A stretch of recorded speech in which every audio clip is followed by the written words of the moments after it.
My friends, it is once again the Doctor, Dr. Remy LeBeau, that is, in the X-Lair, here to provide you once again with a cure to all your ailments related to not enough statue videos.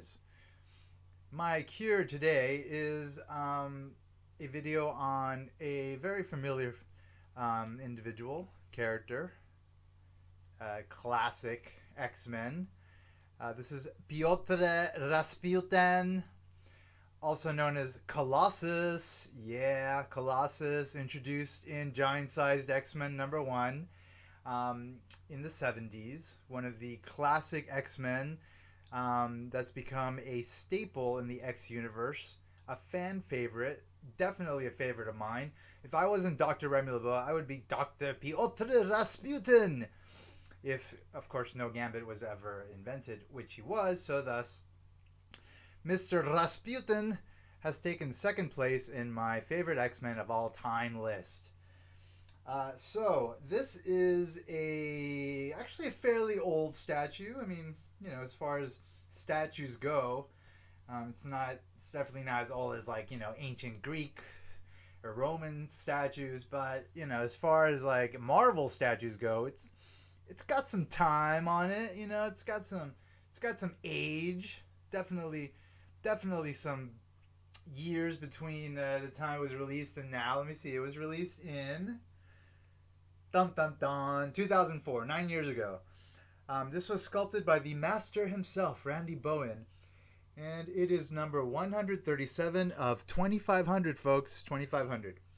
So there are 2,500 of this statue in existence. So if you want him, you can probably find him. Fortunately for you, he is out there. Of course, as I said, he's a fan favorite as just a character. So, you know, collectors have scooped him up. At the time that this was released, it was also a variant release, which was a completely chrome version of this statue, and it's actually a very popular piece. Um, I did buy it once. It's a very cool piece. I love it. It's exactly the same sculpture, but it's got like chrome paint like on the metallic parts as well as on some of the costume parts. It's a very impressive piece. Personally, I'm just not careful enough with statues to be able to take care of something like that. I only either display them in open air in like bookcases that are just intended to display them without protection and thus require a regular amount of dusting, or I display them in like these glass cases back here made by IKEA known as Detolfs. Now the issue with those is that dust does get into them. Not as much, obviously, as just the amount of dust that gets on a statue that's exposed out in the open, but just enough that every now and then you got to dust it. And unfortunately, I had to dust that guy a couple of times, and when I did, like a little bit of the paint came off on the base. It's a very delicate piece, so it's the sort of thing where it's like you have to put it in like an airtight like glass case um, that will never require you to ever pretty much ever touch it. And maybe you could get one of those like automated like spinning platforms, and so you'll never have to touch it and be able to see like every angle of it if you choose to go down the road of getting it. That one I think is always at least as far as like my exposure to its price being within the last 3 years or 3 or 4 years, since that's how long I've been collecting. It's been in the four to like $400 to $1,000 range. That's generally how much you'll find it for. It depends on like who's selling it, how old it is, whether it's been displayed or not. There's a variety of factors that play into like what the price might end up being for something like that. Um, so it's something that you definitely it's going to cost you a decent amount of money, and B, you're going to want to then take care of it. It's very delicate. I got rid of mine because I couldn't take care of it, and I won't go back to getting one of those unless I do wind up having like airtight cases and come into like some huge funds. But you know, this is this what makes the statue really special. I think ultimately is the sculpt itself. So the sculpt itself is essentially the same between this one and the chrome version, and you can see this is like a very elegant and well done statue of Pyotr Rasputin. There really isn't, there really aren't any flaws to the statue, at least as far as I'm concerned. I know people do have critiques about this statue, and I respect that they do, but I don't. I don't have those critiques. I like the statue as is. I think it's a great freaking statue of Colossus. Colossus is not only a fan favorite, but like I said, he's one of my favorites.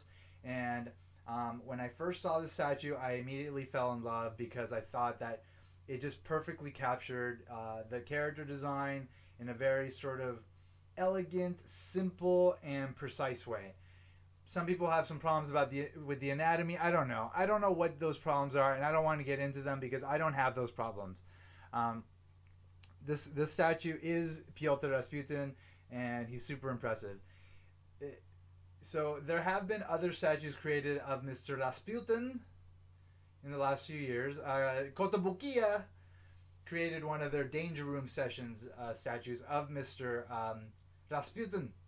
But that one is different than this one. So I don't really like to compare. I don't really like to compare the two because they're completely different animals. Like this one is like classic, X-Men Colossus. The one that was released by Kotobukiya is sort of a much larger version of him. It's more jacked up. It kind of he has way more bulk to him, and he has like the big X belt, which represents him in sort of the Jim Lee era design of the character. It is a different statue. I have it. I love it. I'm gonna show you guys that statue in a forthcoming video without a doubt because it deserves attention and your love and my love. It's a great statue. That one was sculpted by Eric Sosa. Great stuff. But if I'm going to again if I need to like sort of put them in as far in like a value hierarchy context where one has to be better than the other, I guess if I'm pushed into a corner to make the decision which one's better, I'm gonna have to say it's this one. Again, like I said, it's like super simple and elegant, and you could see it's just I really like the pose. I love the pose. It's aggressive, but it's not too over the top. Um, and I think what really makes or breaks a statue, as far as I'm concerned, is like the face. If the face is done really well, which this one is done incredibly well, like he's handsome, but he's like pissed, and he's not like there's no weird sort of aspects to the face. It's just like it looks nice and it looks like Colossus. Like I don't look at him and think, well, that's not really Colossus. I think Colossus, yes, you are Colossus in front of me, not just in a comic book drawn. You are in front of me. I can touch you. There you are. Look. And you are exactly as I expected you to be in 3 dimensions. This is the statue that takes the cake as far as I'm concerned. Kotobukiya's close second. I'm not saying that's a bad statue in any way am I saying that's a bad statue, but this one better. Just my opinion. Y'all may differ in your opinion, and I respect that. Again, respect that.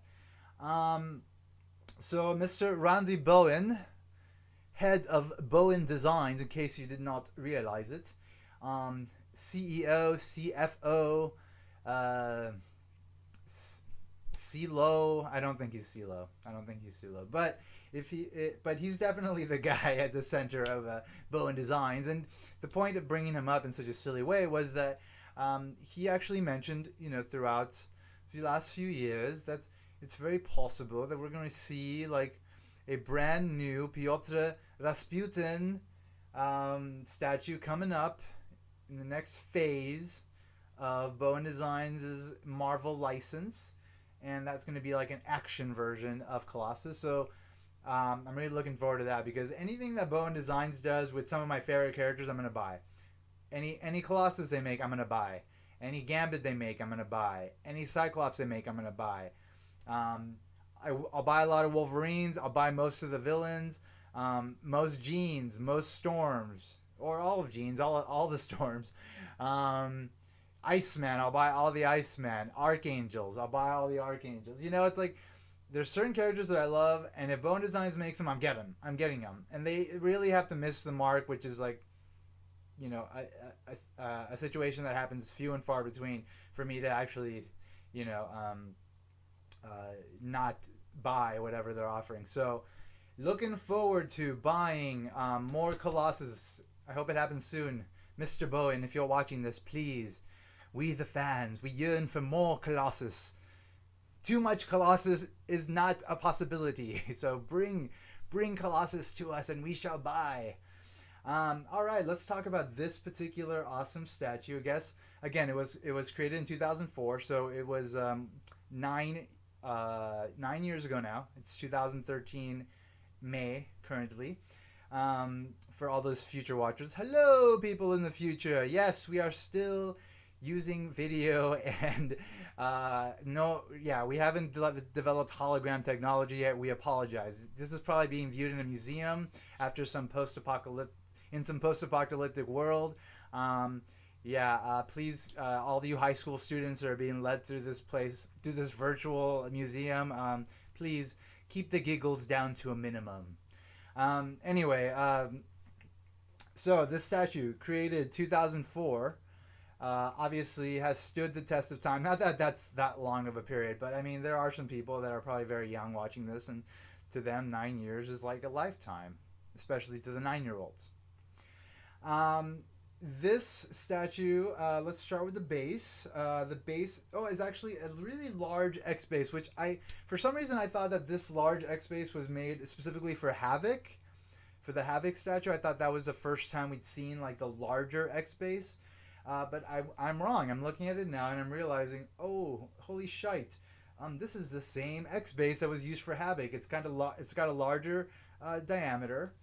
Uh, and it's got a really nice design. It's not exactly like the X base in like maybe that Colossus has on his statue, or like um, some of the storms. Well, actually, the new storm has, and just a lot of other X-Men statues that have like the smaller diameter X-Men base. This is a slightly larger one. This is the one that actually Beast, the forthcoming Beast statues, is going to be on. It's a really nice, larger base. Obviously, a character of this stature, Colossus is a big guy, and he's definitely like a taller statue than your average Bowen statue. If you're going to have a bigger character, you're going to need a bigger base. So it makes sense that I guess they designed this bigger base for Colossus, and it looks great. Moving up from the base, we got the boots. Very well done. Classic Colossus boots. Classic sort of like design here with the three marks in the knees. The and the tip of the very large boots that go above the knees kind of protruding out from the statue. Very elegant. And then, of course, beyond that, we've got the exposed legs, exposed metallic legs that were done very nice, like silver metallic paint with some dark gray shading. Lovely, lovely. And got the lines, got the metal lines, um, which also filled in with some dark paint. Lovely, gives it a lovely effect. Then of course we've got the granny panties, superhero granny panties, a staple of classic superhero designs, right? Very nicely done. Got some wrinkles in there, sweet. Lots of attention put into just like the clothing elements of the statue. So lovely, lovely to again have a statue that has every detail. With a lot of sort of attention put into it. I mean, that's what you expect from great sculpting, from great statues that are created about your favorite characters. And Bowen Designs always hits the mark. Good job, Bowen Designs. Love you for creating this beautiful Colossus statue, which I love. I love this statue. In case you haven't noticed yet. Beyond that, we got the really cool belt, classic belt. It's not the X belt. It's got like kind of that circle within a circle belt buckle, and then it's got the protruding sort of yellow edges to the belt with the red interior. Very cool. And then beyond that, you got the top of the costume here, like the edges of the top going around the shoulder, protrude up beyond the actual shoulders. All that's painted red. You got a glossy kind of red, and then you got the yellow inside, which is very nice also. Nice and glossy, nice and nice definition with still obviously you can tell this is like a tight sort of costume on Mr. Rasputin. Got some shading in the muscles on the inside. Looks very nice, consistent with the anatomy of both the inside and the outside of the sculpt, in which he's no longer wearing any clothes. All the silver metallic parts on the right and left side of his torso, up to the shoulders, through the arms. That's exposed body that's been, that he's converted into metal via his mutant power. So there's a lot of different elements in the upper torso that are that are different but consistent as far as like anatomy and musculature. Again, a signature of a great sculptor. And of course, we know who sculpted this, Mr. Randy Bowen. Good job, Randy Bowen. Great statue, a classic. Of course, beyond that, like I said, the exposed body, right and left side of the torso with the arms, beautiful, beautifully done. Same as the legs. There's nothing to really complain about there. Just looks great. The hands, fantastic. The wristbands, the gauntlets, fantastic. And of course, you will see some close-ups of Mr. Rasputin's face, but you could see it here. It looks great. He has such a great look on his face. It's like mad, but it's also kind of like stoic and peaceful. And that's what Colossus is. He's like this artist. Like he's an artist. His character, Colossus, Piotr Rasputin. He's got the soul of an artist, like the heart of an artist, whatever you want to call it. He's always kind of wrestling with this role that he has of being kind of like the muscle and sort of this aggressor as far as like the X-Men team goes. But on the flip side, as a person, he's a very sort of tame and timid person that enjoys like painting and drawing and is sort of tortured by the dichotomy of his roles, and that is what really drives him to be such an interesting character. It's just there's a reason why. So you can design a really cool, powerful character, but if you don't give that character substance, then he's just like a cool character that you like for a while and then you might forget. But if there's a character like this that not only has stood the test of time but has a lot of substance to him, on top of being awesome, like that's a winner. That's a winning combination, and that is why this character is a winning combination. And that is why I think he could rival the popularity of Wolverine, Gambit, Deadpool if given the right treatment, given the right writer. They could give him his own series. If you do the right thing with him, he could be a legend. He could carry his own film. I'm just saying, Marvel. I'm just saying, 20th Century Fox, Bryan Singer, Kevin Feige, Joe Quesada. Come on, people. Let's give this guy some more attention. Like, he's a great character and he deserves it. Love the dude. Love him. He's coming up in actually X-Men Days of Future Past, so that's going to be exciting. It's going to be the same actor that played him in X2 and X3. Obviously, in X2 he was introduced. Bryan Singer was obviously he had some plans for the guy, and then in X3, Brett Ratner kind of like took the whole story and took everything that was built up and just kind of put it in the toilet and flushed it. But now, fortunately, years later, Bryan Singer's back in action. The guy that played Colossus is going to be in the film. It's going to be a dystopic present, where probably there's going to be Sentinels, there's going to be nuts. So I have a feeling he's going to have like a better role in this movie, and we're going to see a lot of cool Colossus action and maybe some substance as well. So I'm looking forward to that. Love the character. Always have, always will. So that pretty much does it, folks. That covers everything I wanted to say about Mr. Piotr Rasputin here. Thank you very much for checking out the video. Thank you for checking out my blog. My blog is X-Men Statues of Future Past.blogspot.com. My YouTube channel, thank you for checking it out, for those of you that is Dr. Remy LeBeau, unofficially Dr. Remy LeBeau's X-Lair. And as always, X in the box, because ain't nobody checking me. I'll see you all very soon. Thank you again. Bye-bye.